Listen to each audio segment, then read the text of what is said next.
Okay, so this is our container 101 video. So before anything, it's very important to understand what's a container and then where does Docker fit in. So a container, so if you see on the base, there is a physical hardware that's your infrastructure. And on top, you have that's your host. Now this could be a server like a node. It could be bare metal, or it could also be a VM. So if it's a VM, there will be a hypervisor that is responsible for creating the VMs. And on top of the VM is where your containers run, right? But the containers do need a runtime environment, runtime software, which in this our case is Docker, and then there are other container runtime environments such as Container D. So they are all pretty much the same, and they're responsible for running the containers. So what is a container? If you see on the topmost cube, that's what a container is. It is a small piece of software which has a operating system, because a container needs it's a self it has everything in itself, so that's why it can run on any system as long as the base operating system is the same. Like, so if you're running Linux containers, you can run it on any Linux version with some of the tweaks. So the operating system is the and it's everything is in the form of layers. So operating system will be your whatever you want to have, like Alpine, Debian, whatever. And then on the top you'll have libraries. So if you're running a Java application, you'll have whatever you require to run that. And it's advisable to keep the minimum runtime and not have the build time stuff like Maven and all for Java stuff. And on the top you'll have application, which is your jars or war files, which will sit on the top. So a container itself is self-contained, and it can be pulled. If the whole image is pushed to any registry, you can just pull and run it. There is nothing else required to run a container. That's why it's such a revolution in the IT industry, because it gives the developers the powers to build their stuff, put it on an image, and it can be downloaded and installed very with the minimal instructions. So I'm going to go and show you something. Let me see. Okay, so this is my this is a system. It's a Mac, but it can be any system where you can run Docker. You can install Docker simply, and then you can run, right. So if I do Docker version, you can see I'm running version 1903. For latest is 20 these days.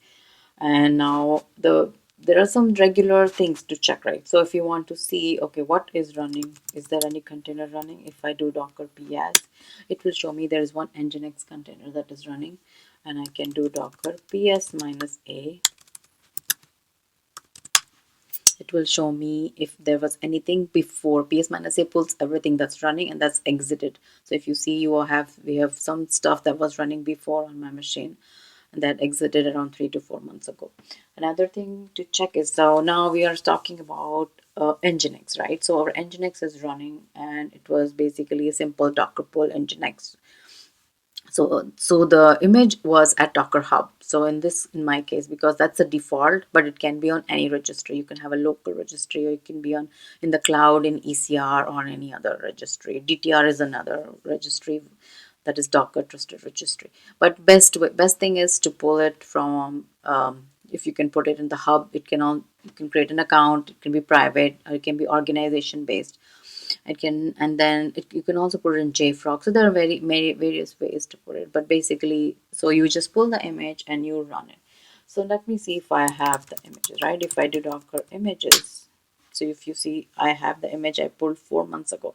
And once the image is pulled, and if it's not cleaned, it stays there in the system. So the container I started 4 months ago was when this image was pulled, and after that I exited those containers. But when I started again, like maybe 2 months ago, it just doesn't pull. So it won't, as long as the image tag is the same, it doesn't pull the other image, and it will look for the image on the local machine. If it finds it, it just picks it up and it runs it. And another option is to check on, like if you do Docker history, I have to give the tag tag in Docker history or the image, right? So my image name is Nginx. So what it does is it shows you exactly like what's in that image, and this gives you the and this image was formed basically using a Docker file. But if, as you can see, it's running an Nginx, and it's exposing at port 80, and there is a Docker entry, and these are multiple layers in the image. There is also you can also tag. I can create a new image with this, so I can do a Docker tag. I have to give the source. So let's say my source is Nginx, and my destination tag will be, let's say I want to push it to my registry, which I'll have to give the registry name. So let's say it won't work, but I'm just trying to show. So right, if there is a DTR that I run somewhere, or ECR in my AWS cloud, um, yeah, I have to give the and I can tag it, and I can give a new name Nginx dash latest, and it will tag it. So tagging is easy, and then I can just do a Docker push to push my image. It won't work because it's not the right one, but I'm just trying to show. So this way it will be able to push it if I have the right host name.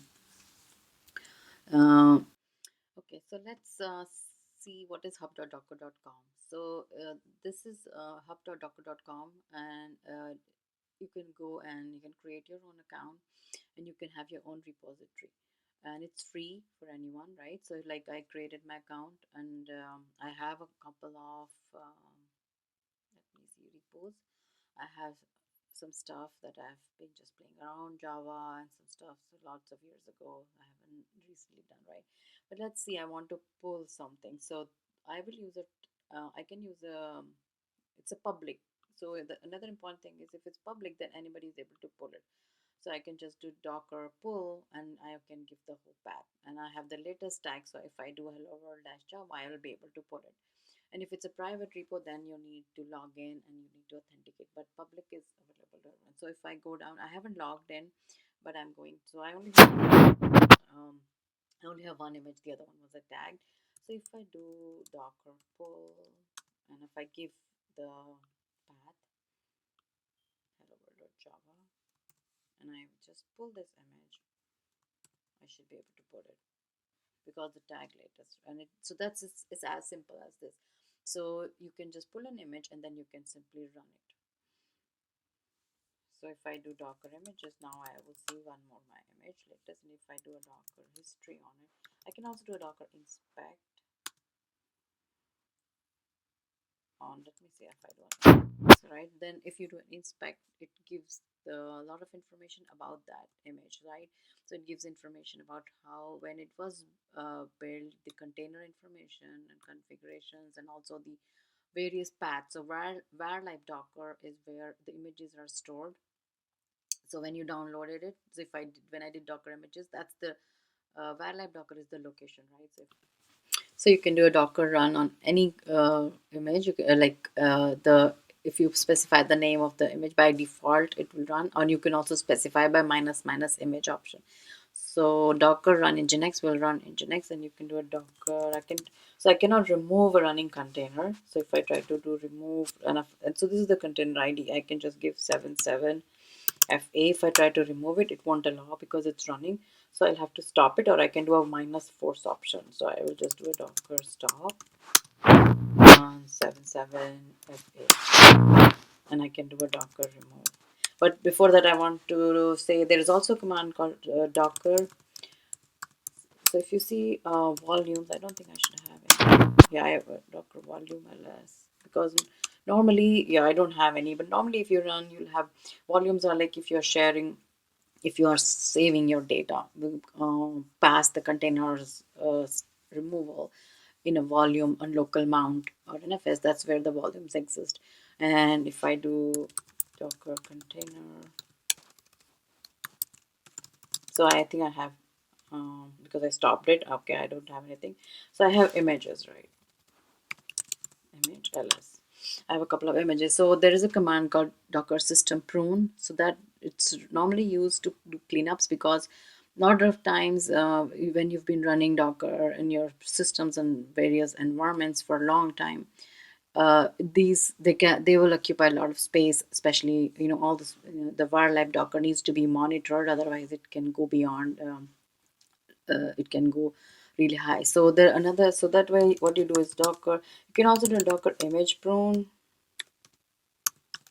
so it will only prune the images, or you can do, let me do, yeah, or I can do Docker system prune. So system prune, yeah, so it is showing you, it will remove all the stopped containers, all the networks that are not used, or dangling images, and everything. So if I do this, it will clean up everything. It's released that